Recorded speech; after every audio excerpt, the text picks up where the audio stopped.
My guest in the Nimataion today is Robin Artisson, and together we're spinning a yarn. Robin, thank you so much for joining us. You're a folklorist, mythologist, sorcerer, author, and it's great to have you here. Welcome. I'm very, very happy to be here. Thank you, Bernard. So, what has been your favorite story as a child? It's I don't even know the name of the story. It's one of those mysterious little things that I heard from a very unexpected source, and it was a story told to me when I was around 11 years old by a Catholic priest Mhm. of all people. My family went to a church in a little town in South Louisiana, and we had a priest. The priests kind of, they kind of came and went every few years. But one of them told this story when I was 11 during one of his homilies. And this story really stuck with me throughout the rest of my childhood and for the rest of my life up until today. So, and I look back and I think it is one of my favorite stories. Mhm. And like I said, I don't know that it has a name. Now that you got me thinking about it, and here on your show telling you about it. After this is all over, I might actually go and try to see if I can find, where the priest got it from. Yeah, I'm very curious about it. Please tell it. Well, I was 11, and the priest, his name was Bergreen. So I don't know what his first name was. We called him Monsignor Bergreen. And this is the church my family went to. It was a Catholic church in South Louisiana, so I had to go because my family went. Um, and I guess he was a more forward-thinking kind of, more liberal kind of guy for the time, and for the fact that he was a priest. So anyway, he gets up in front of the church, and during his homily one day, and I don't know why, he told this story. So the story is about a bad guy. It's about a wicked man, a man who was very evil. So, and he's like, this man doesn't have a name. He's just the really bad guy, and he lived an extremely uh, wicked life where he caused a lot of people a lot of misery, and he was very just as bad a person as you can imagine for multiple reasons that never get named. And so, by the end of a very long and terrible life, and of course, he had to live a long time because evil always get to live forever, right? They just never die. So he finally does naturally die, and due to his deeds, by consequence of all of his terrible acts and deeds, he goes to hell. So uh, he goes to hell, but he's extremely upset, very unhappy with having to go to the Christian notion of hell. And I mean, I guess that's kind of the idea of hell, right? You're not supposed to be happy to be there. But he actually, more than most of the other people in hell, he complains bitterly that he's got to stay in hell. He thinks it's extremely unfair, and he just complains and complains a lot.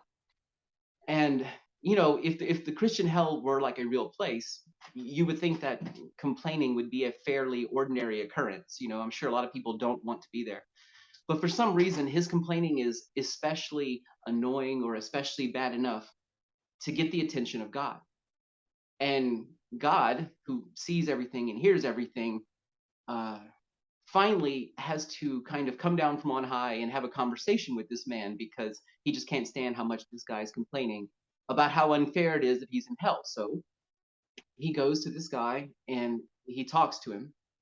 God tells him, "Listen, uh, I can hear you complaining. I know everything you're saying and doing here, and I want to tell you that I am as certain as as the supreme being can be, that you are exactly where you should be. I mean, I know everything you did.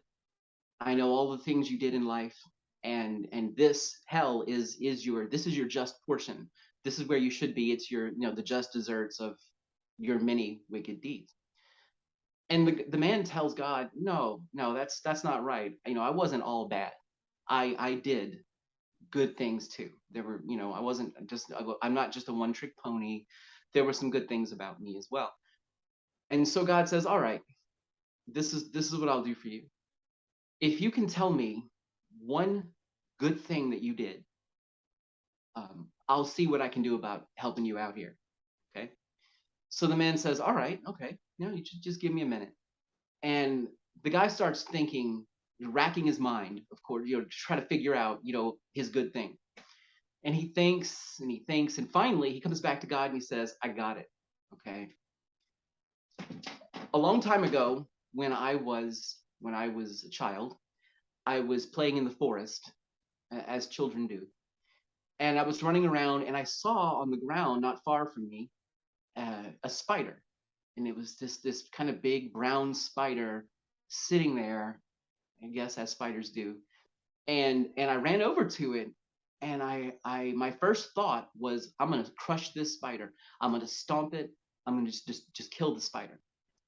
But as I lifted my foot, I looked at the spider again, and I thought about it again, and I decided not to kill it. And I didn't. I let the spider live. And God listens, and then God says, you're right. That was a good thing you did, not killing the spider. And at that moment, the dark skies above hell open, and this bright light shines through, and a very, very thin, wispy sort of strand comes through the sky and kind of starts falling towards the man. And it's a single spider web that's kind of coming out of the heavenly skies. And God says, go ahead, if you can, here's the spider's web. If you can climb out of hell on this web, you can leave hell. Now, at this moment in the audience, and I'm sure a lot of the other people were like, oh, that's a real clever burn God got him with there. God is making a statement about how one good little deed doesn't necessarily offset a whole lifetime of evil, right? But the man is desperate enough that he runs over and he grabs the spider web, and it holds. It's strong. And he starts to pull on it, and it holds his body weight. And he begins to climb, and this single web is allowing him to climb out of hell. And so, he's very, very happy about this, and he's making good progress. And I thought that the story might end there as a kid. I thought, oh, wow, this is like a good guy God kind of story. But it was a little weird because this is certainly not a canonical Christian story. But the story has one more twist. The man was climbing out of hell, and the other tormented souls saw what he was doing, and they ran over to the web, and they're like, this is the greatest thing ever. We're going to get out of here. And so they start climbing it too, and it holds them up as well.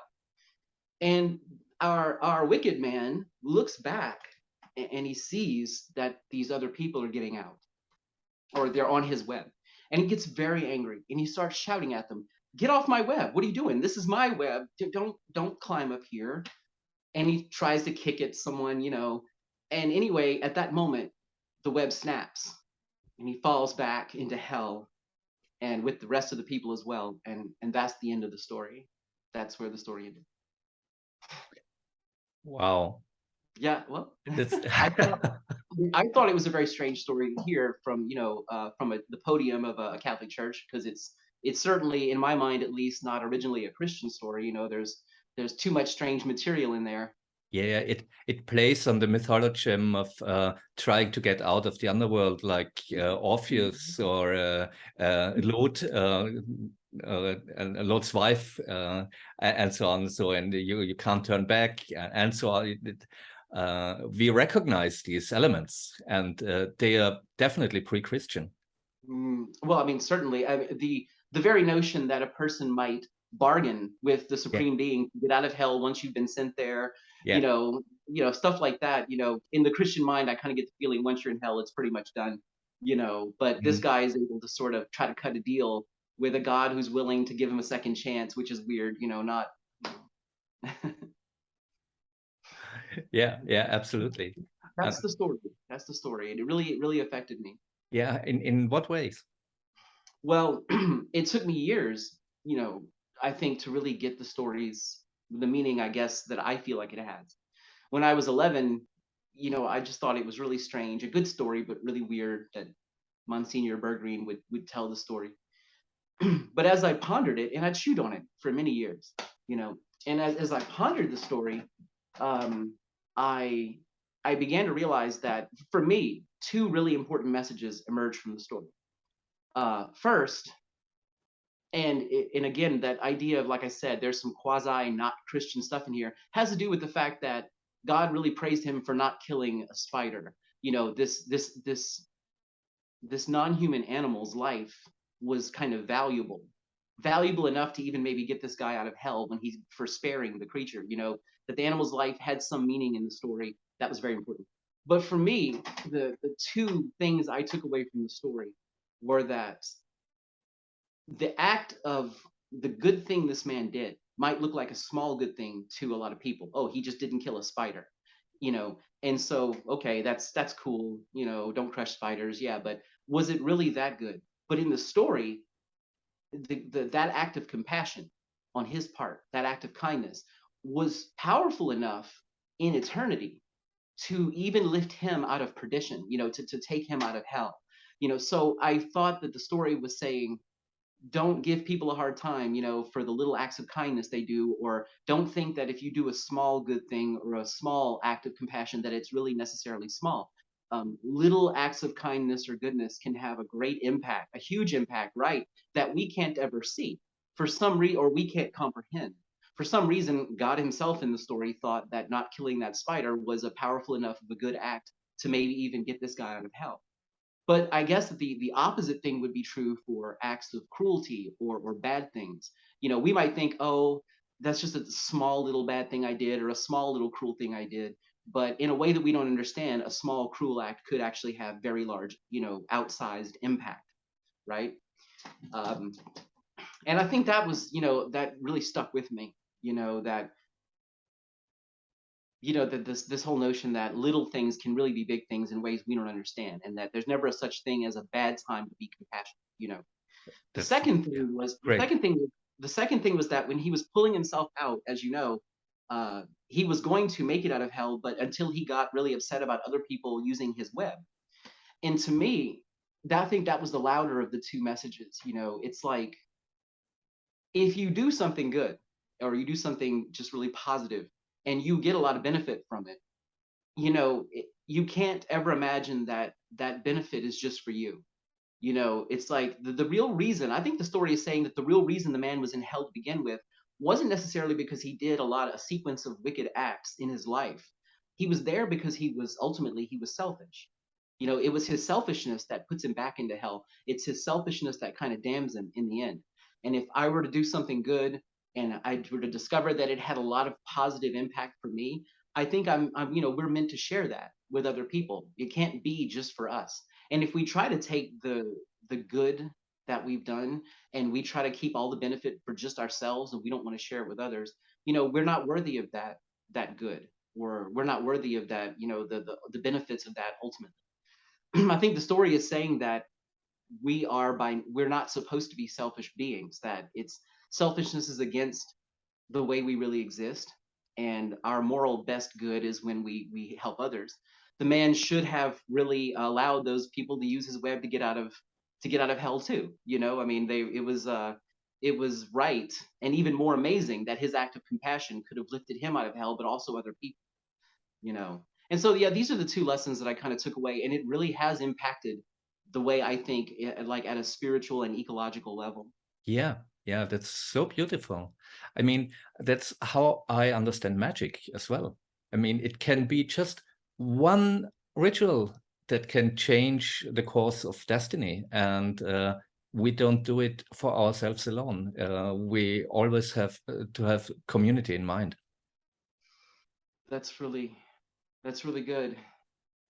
You know, I think when I think of the many the things I've learned in my own life, or when I think of some of the spiritual experiences that I consider profound, that I think of myself as very fortunate to have had, because I think of some of these things as very rare and as, you know, real fortunate things. I think that I really do what I do, like writing the books or helping people in the ways that help people, because I don't want to keep that kind of stuff just for myself. Yeah. You know, I'm not saying that I'm some kind of great saint of selflessness, mind you, but I absolutely try to remember that, you know, if I was lucky ever, that it's not really real luck. It's not the best kind of luck until it's shared with other people. So I do try to, reach out in that way. And I'm not a dragon sitting on a hoard of fun experiences that I've had or insights that I've gained. I want other people to have them too.